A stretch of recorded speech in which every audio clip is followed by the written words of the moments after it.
Welcome, everybody. My name is Joe Rezendes. I'm a faculty member here at the School of the Arts within McMaster University, and it's my pleasure to welcome you to our final concert of the academic year. Before we begin, I'd just like to acknowledge that McMaster University recognizes it and acknowledges that it is located on the traditional territories of the Mississauga and Haudenosaunee nations, and within the lands protected by the Dish with One Spoon Wampum Agreement. As mentioned, we have a wonderful concert today planned for you.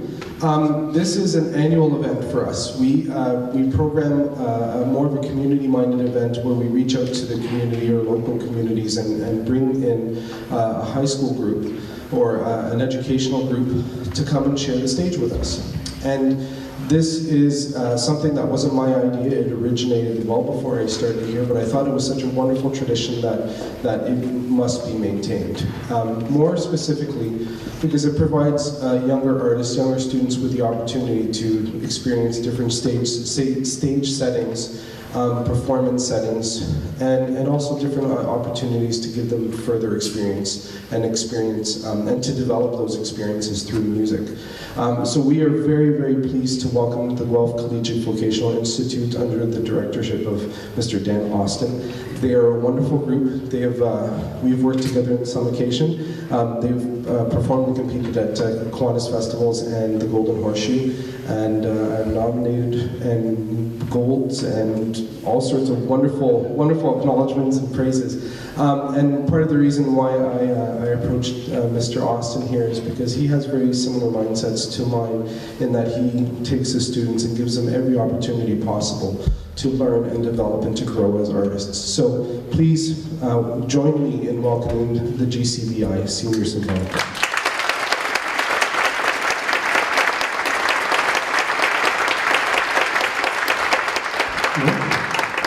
Thank you so much. It's an absolute honor and privilege for us to be here today. I'd like to say, obviously, a big thank you to Joe and the University of McMaster for inviting us to be here. We don't get a chance to play in halls like these very often, and so it's just a wonderful treat for us today. We're going to play 3 different pieces. I'm going to introduce each piece to you separately, tell you a bit of a story behind them. I really believe in trying to pick music for my students that has an interesting story to it. The first piece we're going to play is by my favorite composer, a composer from Baltimore named Brian Balmages. Brian writes amazing music for high school ensemble, university, and professional groups. This piece, the first piece we're going to play is called Twittering Machine, and it's based on a painting by a German painter named Paul Klee. The painting is fairly dark. It's a bit of a stark photo of 4 birds that are caught in the wire of a crank, and the crank is pulling the birds in. The concept of the painting is the struggle between the natural world and the mechanical world. And what Brian Balmages has done beautifully in this piece is he has this wonderful battle that goes on in the music. You will hear the natural world represented by this beautiful theme that will come up in the flutes at the beginning and sort of travels throughout the piece against the struggle of the machine, which is driven through the percussion and low brass section. And as the piece builds, you will hear this tension and struggle between the two. And what's really cool about this piece is it beautifully ends exactly how it begins. We had a chance to speak via social media to Brian Balmages about this piece, and he said that the piece is intentionally ambiguous, suggesting that there is no resolution between this battle between the natural and mechanical world that continues to go. So I hope you enjoy Brian Balmages' Twittering Machine.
Thank you very much.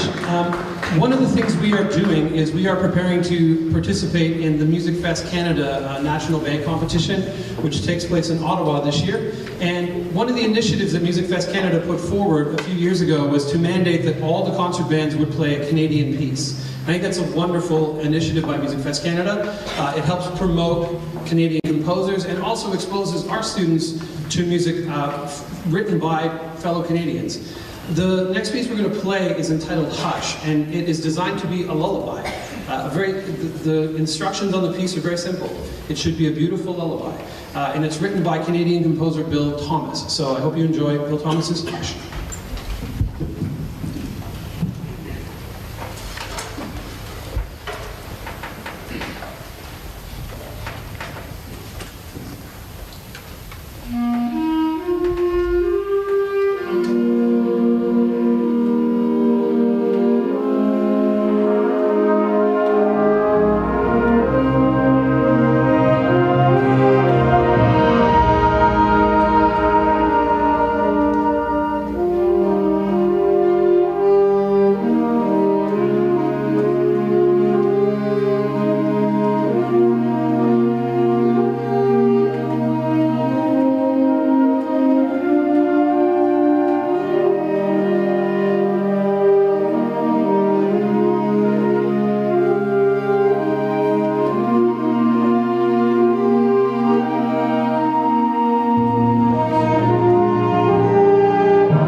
Thank you very much. Just before we play our third and final song, I'd like to say a quick few thank yous. So first of all, a huge thank you to Joe Resendez, the University McMaster Concert Band.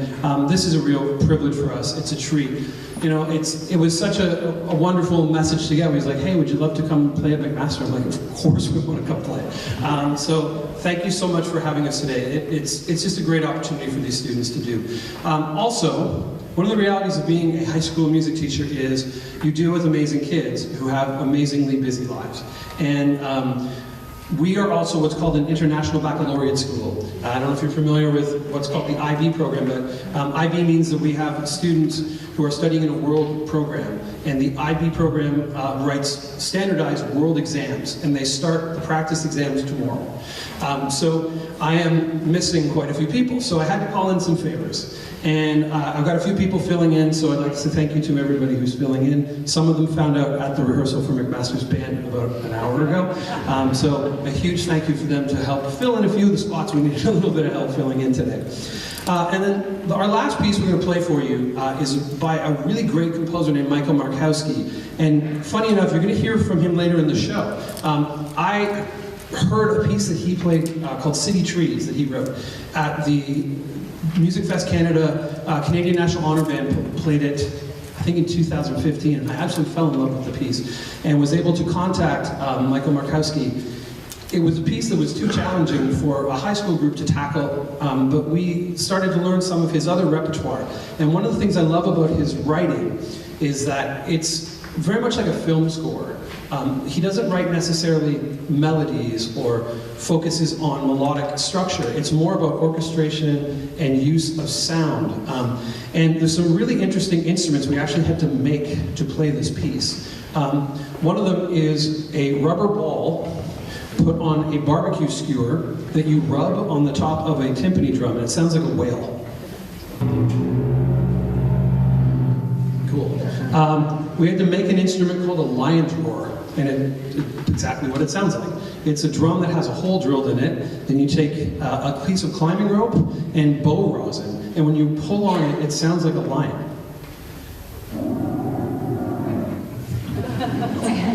Almost. So that's the lion's roar. You're also going to hear some interesting sound effects, something called polyphonic saxophone playing, which is where you play a false fingering on your saxophone and it makes a really awful sound, but it's actually the sound he wants. Lovely, isn't it? So in this piece, you're going to hear quite a few of these different effects and sounds that are going to be happening. The story of this piece is of an adventurer who is adventuring into a cave and eventually confronts and has to battle a monster at the end. So once again, thank you so much for having us today. We're going to leave you with Michael Markowski's The Cave You Fear.